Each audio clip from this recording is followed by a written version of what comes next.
Good morning students. आज फिर मैं अगली वीडियो लेके आया हूँ। ये आपकी वीडियो जो है एसएसटी की है, क्लास 10 की हिस्ट्री का लेक्चर नंबर 5 है। चैप्टर नंबर 3 पढ़ रहे थे आप हिस्ट्री में, और चैप्टर का नाम है नेशनलिज्म इन इंडिया, यानी कि भारत में राष्ट्रवाद। और ये इस चैप्टर का अंतिम लेक्चर है। एक चीज आपको और बताना चाहूंगा, कुछ स्टूडेंट पूछ रहे थे कि चैप्टर 2 नहीं पढ़ाया गया है, तो मैं आपको बताना चाहूंगा कि जो चैप्टर 2 आपकी बुक में दिया गया है वो आपके कोर्स में नहीं है, यानी कि ये जो चैप्टर नंबर 2 है वो एग्जाम में नहीं आएगा, इसलिए इस टॉपिक को नहीं बताया जा रहा है। तो चलिए फिर से मैं आपको बता देता हूँ। आज हम लोग क्लास 10 की हिस्ट्री का चैप्टर नंबर 3 पढ़ रहे हैं, जिसका नाम है नेशनलिज्म इन इंडिया, यानी कि भारत में राष्ट्रवाद। इसके पहले मैं आपको 4 लेक्चर के माध्यम से राष्ट्रवाद को समझा चुका हूं कि किस प्रकार से भारत में राष्ट्रवाद आया, किस प्रकार से गांधी जी के द्वारा कई प्रकार के अलग अलग आंदोलन चलाए गए।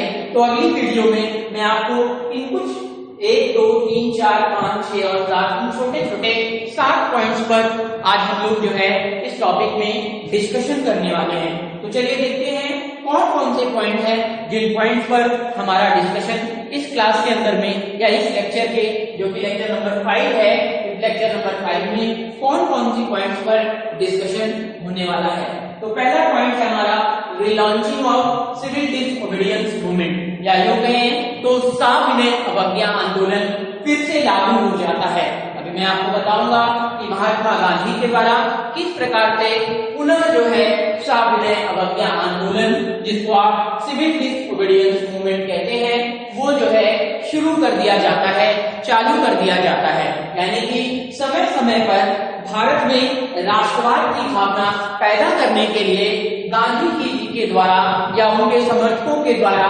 सविनय अवज्ञा आंदोलन लागू किया गया।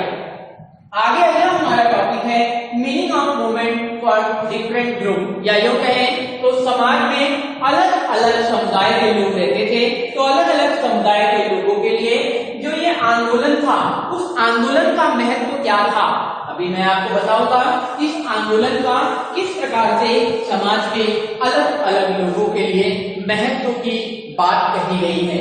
तीसरा पॉइंट है लिमिट ऑफ सिविल डिसओबीडियंस, यानी कि ये जो सविनय अवज्ञा थी ये कहां तक सीमित थी, इसकी लिमिट कहां तक थी, कहां तक ये सविनय अवज्ञा आंदोलन या कहां तक ये सविनय अवज्ञा लागू किया गया था, इस पर भी हम लोग बात करेंगे। अगला हमारा जो चौथा पॉइंट है वो है स्टैंड टू दलित लीडर, यानी किस प्रकार से हमारे कौन कौन से दलित लीडर्स हुए, दलित नेताएं हुए, उनका इस नेशनलिज्म में क्या योगदान रहा, क्या वो नेशनलिज्म में उनका पार्टिसिपेशन रहा। तो इस पर अभी हम लोग जो है दलित लीडर्स के बारे में यहाँ पर चर्चा करेंगे। अगला पॉइंट है हिंदू मुस्लिम क्लैश, या यूं कहें तो हिंदू मुस्लिम में संघर्ष, हिंदू मुस्लिम में किस प्रकार के संघर्ष हुए, हिंदू मुस्लिम में किस प्रकार की भावनाएं रही, इस पर भी हम लोग इस पॉइंट में चर्चा करेंगे। अगला पॉइंट है difference between Hindu Mahasabha and Muslim league. तो हम लोग यहाँ पर बात करेंगे कि हिंदू महासभा और मुस्लिम लीग में क्या अंतर था, हिंदू महासभा और जो उस समय मुस्लिम लीग थी उस मुस्लिम लीग में क्या अंतर था, इस अंतर पर जो है हम लोग बात करेंगे। और अगला और लास्ट पॉइंट है nationalism through Indian ancient history, यानी कि किस प्रकार से जो राष्ट्रवाद की भावना है जो है प्राचीन भारतीय इतिहास के जरिए प्राप्त हुई। तो अभी हम लोग जो है यहाँ पर अलग अलग लोगों के बारे में कुछ 2 पॉइंट पे चर्चा करेंगे कि किस प्रकार से कौन से माध्यम से, गाने के माध्यम से, कुछ लोगों के चित्रों के माध्यम से राष्ट्रवाद की भावना का प्रसार किया गया। तो चलिए हम लोग जो है अपना टॉपिक शुरू करते हैं। टॉपिक का नाम है रिलॉन्चिंग ऑफ सिविल डिसओबीडियंस। तो चलिए देखेंगे रिलॉन्चिंग ऑफ सिविल डिसओबीडियंस। तो मैं आपको बताना चाहूंगा कि दिसंबर 1931 में गांधी जी जो है द्वितीय गोलमेज सम्मेलन में भाग लेने के लिए लंदन जाते हैं। तो आपको बताना चाहूंगा कि गांधी जी जो है एकमात्र कांग्रेस के सदस्य थे जिन्होंने केवल दूसरे गोलमेज सम्मेलन में जो है हिस्सा लिया। और फिर आपको बताना चाहूंगा कि वहां पर जो डिस्कशन हुआ गांधी का और अन्य लोगों का, जो वहां पर डिस्कशन हुआ वो पूरे तरीके से विफल रहा। गांधी जी वहां से हताश होकर वापस भारत लौटे तो उनको जानकारी हुई कि जो कांग्रेस संस्था थी उसे जो है अंग्रेजों ने एक गैर कानूनी संस्था करार दे दिया है, या यूं कहें तो कांग्रेस को गैर कानूनी संस्था मान लिया गया। और आपको बताना चाहूंगा कि कांग्रेस के कुछ नेता जैसे अब्दुल गफ्फार खान और जवाहरलाल नेहरू को उस समय जेल में डाल दिया। तो इसलिए आपको बताना चाहूंगा कि गांधी जी जब वापस यहाँ लौटते हैं तो वो जो है फिर से सिविल डिसोबीडियंस मूवमेंट, या इसको कहते हैं सविनय अवज्ञा आंदोलन, वो फिर से जो है लॉन्च करते हैं। फिर से इस आंदोलन की उनके द्वारा शुरुआत की जाती है और ये आंदोलन सालों तक जो है चलता है और धीरे धीरे 1934 या 1934 तक जाते जाते इसकी गति जो कहें तो कुछ धीमी होनी शुरू हो जाती है। तो इस प्रकार से आपने देखा कि किस प्रकार से गांधी जी जब वहां से लौटे तो उन्होंने फिर से जो है सविनय अवज्ञा आंदोलन चलाया। अगला हमारा पॉइंट है, जिस पॉइंट पे डिस्कशन करेंगे, मीनिंग ऑफ मूवमेंट और डिफरेंट ग्रुप, अलग अलग समुदाय के लोगों के लिए इसकी क्या महत्ता थी। तो अगर हम बात करें तो सविनय अवज्ञा आंदोलन जो चलाया गया था उसका अलग अलग पैमाने पे, या यूं कहें तो इसका लोगों पर, जो समाज में हमारे ग्रुप रहते थे, जो कम्युनिटीज रहती थी, सबका महत्व, सबके लिए इसका महत्व अलग अलग था। तो अगर हम कंट्री साइड की बात करें तो यहाँ पर जो अमीर किसान थे, जैसे कि हम पाटीदारों की बात करें गुजरात की, या जाट की बात करें जो कि उत्तर प्रदेश के थे, तो उन्होंने सिविल डिसोबीडियंस मूवमेंट में खुलकर सहयोग दिया। सविनय अवज्ञा आंदोलन में इनका पूरी तरीके से सपोर्ट रहा और उन्होंने अपने समुदाय के लोगों को एकत्रित किया और इनके द्वारा जो बायकाट का प्रोग्राम चलाया जाता था, जो बायकाट की नीति चलाई जाती थी, अंग्रेजों के बहिष्कार की नीति जो चलाई जाती थी, इस नीति में ये लोग जो है शामिल हुए। तो इस प्रकार से आपने पहले पॉइंट को देखा कि किस प्रकार से जो गुजरात के लोग थे, जो गुजरात के पाटीदार थे, जो उत्तर प्रदेश के जाट थे, उनके लिए इस का क्या महत्व था, इसकी क्या मीनिंग थी। दूसरा आप देखेंगे तो जो गरीब किसान समय हमारे भारत में था वो अपने जमींदारों को रेंट नहीं चुका पा रहा था, क्योंकि उस समय फसलें अच्छी पैदावार नहीं हो रही थी। साथ ही साथ इन लोगों ने एक आंदोलन, एक सामाजिक, एक जो है सामुदायिक आंदोलन चलाया, जिसके माध्यम से वो जो है कह सकते हैं कि सविनय अवज्ञा आंदोलन से जुड़े, जिसके माध्यम से कह सकते हैं कि वो ये चाहते थे कि भविष्य में उन्हें किसी भी प्रकार का कर ना देना पड़े। तीसरे पॉइंट में अगर आप देखेंगे तो कुछ भारतीय उद्योगपति थे, या हम यूं कहें तो कुछ कॉमर्शियल कांग्रेस, या जो है देखेंगे तो कुछ इंडस्ट्रियल लोग थे, जैसे जीडी बिरला, पुरुषोत्तम ठाकुर दास, या इसके अलावा अन्य भी बहुत सारे लोग थे जिनको ये लगता था कि सविनय अवज्ञा आंदोलन के माध्यम से, अगर वो सविनय अवज्ञा आंदोलन में भाग लेते हैं तो इसके माध्यम से कह सकते हैं कि इनको कहीं ना कहीं किसी न किसी प्रकार से आगे चलकर जो है एक इनके बिजनेस पर पाबंदियां लग सकती हैं। इसलिए हम आपको बताना चाहेंगे कि जितने भी इंडस्ट्रियल वर्किंग क्लास था, जो उद्योगों में काम करने वाले लोग थे, उन्होंने बहुत कम मात्रा में इस सविनय अवज्ञा आंदोलन में भाग लिया। केवल नागपुर क्षेत्र के जो लोग थे उन लोगों ने सविनय अवज्ञा आंदोलन में अपना पूर्णतः सहयोग दिया। आगे अगर हम बात करें तो दूसरे महत्वपूर्ण चीज पे अगर हम बात करें, दूसरी महत्वपूर्ण विशेषता पर बात करें तो महिलाओं ने सबसे ज्यादा इस आंदोलन में भाग लिया। अगर हम शहरी क्षेत्र की बात करें तो शहरी क्षेत्र में जो उच्च कास्ट की या उच्च अपर कास्ट फैमिलीज की महिलाएं थी, उन्होंने इसमें जोर से भाग लिया। और अगर आप रूरल या ग्रामीण क्षेत्रों की बात करें तो ग्रामीण क्षेत्रों में जितने भी अमीर किसानों के घर की महिलाएं थी, इन्होंने जो है गांधी जी के आह्वान पर पूर्ण रूप से जो है इस सविनय अवज्ञा आंदोलन में भाग लिया और उनका ये मानना था कि अगर हम राष्ट्र की सेवा कर रहे हैं तो ये हमारा एक पवित्र ड्यूटी है, यानी कि राष्ट्र की सेवा ही उन्होंने अपना उद्देश्य मानकर कार्य करना शुरू कर दिया। तो इस प्रकार से आपने देखा, 4 पॉइंट्स के माध्यम से आपने देखा इस आंदोलन की लोगों के बीच में या इस आंदोलन की अलग अलग ग्रुप के बीच में किस प्रकार से जो है उनके जरूरत हुई, उनको नेशनलिज्म की। आगे हम बात करते हैं लिमिट ऑफ सिविल डिसोबीडियंस, यानी कि इस सिविल डिसोबीडियंस की क्या लिमिट थी, क्या जो है इसकी सीमा थी। तो चलिए हम सभी सोशल ग्रुप की, जितने भी सामाजिक ग्रुप थे, सभी लोग जो है स्वराज के कॉन्सेप्ट को या स्वराज की अवधारणा को नहीं समझ पा रहे थे। इसी प्रकार से मैं एक ग्रुप की बात करता हूँ जो इसमें बहुत कम प्रतिभाग कर रहा था, जिनको अछूतों का नाम दिया या 1930 में इनको दलित का नाम दिया। और आपको बताऊं तो इसके अलावा मुस्लिम भी इस आंदोलन में भाग नहीं ले रहे थे। बड़े लंबे समय से कांग्रेस जो है वो दलित को इग्नोर कर रही थी। इसके अलावा और भी कई प्रकार की जो निम्न कास्ट के लोग थे इनको जो है इग्नोर किया जा रहा था। तो आपको गांधी जी के बारे में बताऊं तो गांधी जी ने सबसे पहले इन दलितों को हरिजन नाम दिया, यानी कि कह सकते हैं कि गांधी जी ने इनको जो है ईश्वर की संतान कहा, यानी कि गांधी जी के द्वारा ये माना जाता था कि ये दलित नहीं है बल्कि ये ईश्वर की संतानें हैं। और गांधी जी को ये लगता था कि ये स्वराज्य आने में सालों लग जाएंगे अगर इन अनटचेबल्स को पूरे तरीके से एलिमिनेट कर दिया जाए। तो इनका ये मानना था कि हमको इस सत्याग्रह को करने के लिए इनको ऑर्गेनाइज करना जरूरी है। तो गांधी जी ने सत्याग्रह के माध्यम से इनको कुछ विशेष अधिकार, यानी कि कह सकते हैं कि पहले इनको मंदिरों में जाने से, इनको सार्वजनिक स्थानों पे जाने से, सार्वजनिक कुओं से या फिर जो है टैंक से या फिर रोड में या स्कूल जाने पर पूरी तरीके से इन पर पाबंदी या इनके साथ भेदभावपूर्ण व्यवहार होता था। इस भेदभावपूर्ण व्यवहार को दूर करने के लिए उन्होंने सत्याग्रह किया।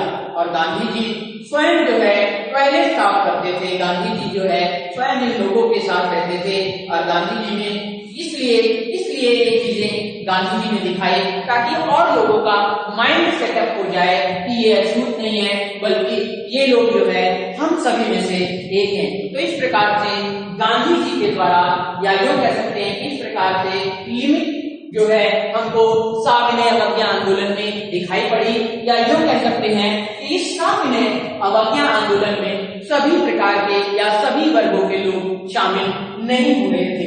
अगले पॉइंट पर हम लोग के लिए डिस्कशन करते हैं, स्टैंड टू दलित लीडर। चलिए हम लोग बात करते हैं कि कौन कौन से दलित नेता थे, उनकी क्या क्या राय थी।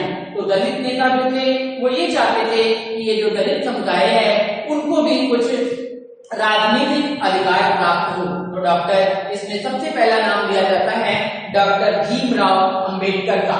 Doctor B R. अंबेडकर या डॉक्टर भीमराव अंबेडकर ने कहा कि इन अछूतों के लिए जितने भी शैक्षिक संस्थान है या यूं कहें तो चुनाव में अलग से इलेक्टोरल पॉलिसी इनके लिए लाई जाए। साथ ही साथ अंबेडकर ने दलितों को ऑर्गेनाइज करके एक दलित महासभा को बनाया 1930 में। और कह सकते हैं कि इनका जो है व्यू पूरे तरीके से गांधी जी से जो है कह सकते हैं कि गांधी जी ने अपोज किया।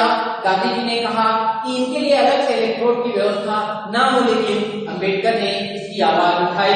लेकिन when the British government admitted Ambedkar demand, या यूं कह सकते हैं कि जब अंबेडकर की मांग को ब्रिटिश सरकार ने माना, या यूं हम कहें तो अभी आप देखेंगे पूना पैक्ट जो है साइन किया जाता है, पूना समझौता साइन किया जाता है, जिसमें गांधी और अंबेडकर की कुछ शर्तों को, या यूं कहें तो गांधी अंबेडकर की कुछ शर्तों को मानते हैं, जो 1932 में या 1932 में साइन किया गया।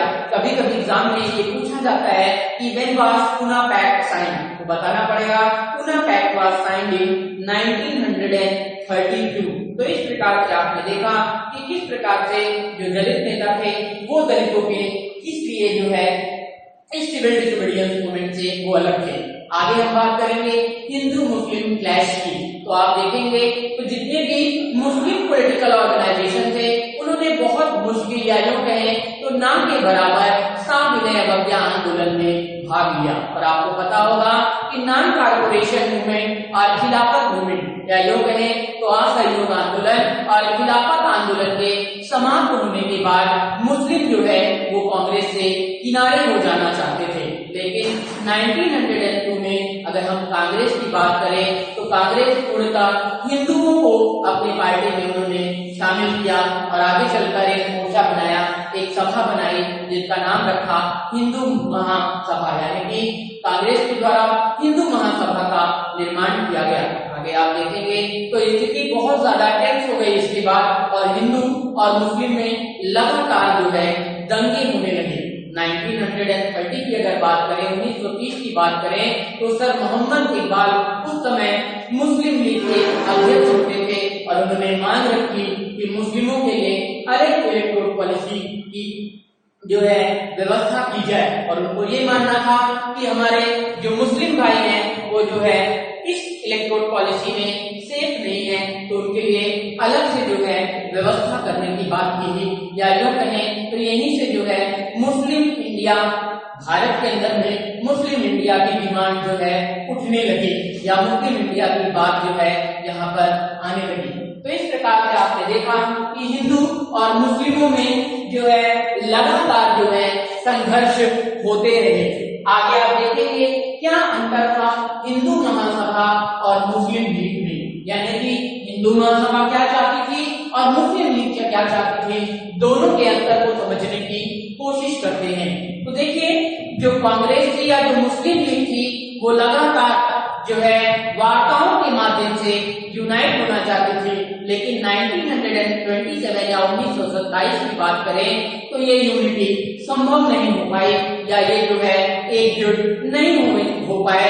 और अगर आप देखें तो कांग्रेस और मुस्लिम लीग जो है अलग अलग प्रकार से अपना प्रतिनिधित्व कर रही थी। अगर मोहम्मद अली जिन्ना की बात करें तो वो चाहते थे कि मुस्लिमों के लिए दो शर्तों पर अलग इलेक्टोरल पॉलिसी में नियम या अलग इलेक्टोरल पॉलिसी बनाई जाए।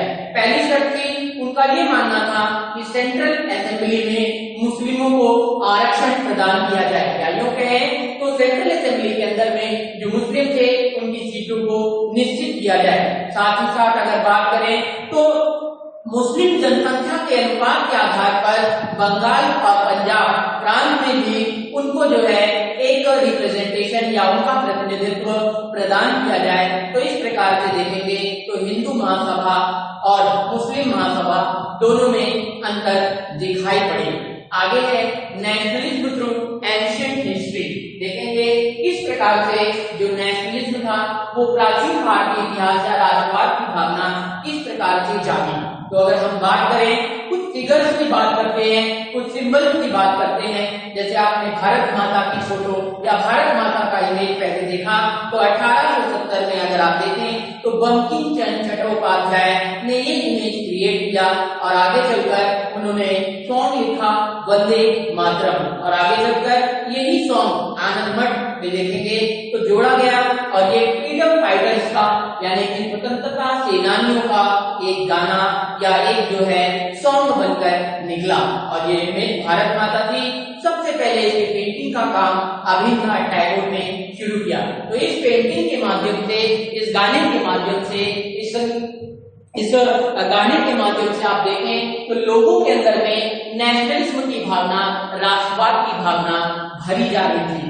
आगे अगर इंडियन फोक या इंडियन फोक टेल्स की बात करें यानी कि कुछ कहानियां या कुछ गीतों की बात करें तो इस गीतों के माध्यम से भी लोगों के अंदर में राष्ट्रवाद की भावना आई। अगर बंगाल में रविन्द्रनाथ टैगोर और मद्रास में नतीशा शास्त्री की बात करें तो इन लोगों ने कई सारे गीत लिखे, कई सारी ऐसी फोक कहानियां लिखी जिसके माध्यम से हमारा जो आंदोलन है उसे तीव्रता मिली, लोगों के अंदर में राष्ट्रवाद की भावना का प्रसार हुआ। तो इस प्रकार से आपने 7 पॉइंट पर डिस्कशन किया। आपका ये टॉपिक पूरे तरीके से समाप्त हो जाता है जिसका नाम है नेशनलिज्म इन इंडिया। अब इसका पीडीएफ दिया जाएगा। पीडीएफ के अलावा आप लोगों को कुछ क्वेश्चंस भी दिए जा रहे हैं, इन क्वेश्चंस को आप सॉल्व करेंगे। आप देखेंगे वेरी शॉर्ट क्वेश्चन तो आपको करना ही है। शॉर्ट क्वेश्चन में आप अगर देखेंगे तो शॉर्ट क्वेश्चन में आपको क्वेश्चन नंबर 1 2 3 4 1 2 3 और 4 ये चारों क्वेश्चन जो है शॉर्ट क्वेश्चन को 1 2 3 4 सॉल्व करना है। और लॉन्ग क्वेश्चन की अगर आप बात करें तो लॉन्ग क्वेश्चन में 1 3 5 और 6 1 3 5 और 6 जो है वो सॉल्व करना है। अगर इन क्वेश्चन में किसी भी प्रकार की कोई प्रॉब्लम आए तो आप कमेंट के माध्यम से पूछ सकते हैं। फिर से आपको बता दूं वेरी शॉर्ट आपको पूरा तैयार करना है। शॉर्ट क्वेश्चन में 1 2 3 4, लॉन्ग में 1 3 5 और 6। और आपको बताना चाहूंगा कि ये टॉपिक या ये चैप्टर बहुत ज्यादा इंपॉर्टेंट है। इससे आपके पेपर में जरूर कोई ना कोई प्रश्न, यानी कि इससे ज्यादा मात्रा में प्रश्न, चाहे वो लॉन्ग हो चाहे वेरी शॉर्ट हो चाहे शॉर्ट हो, जरूर जो है आपको प्रश्न मिलेगा। Thank you.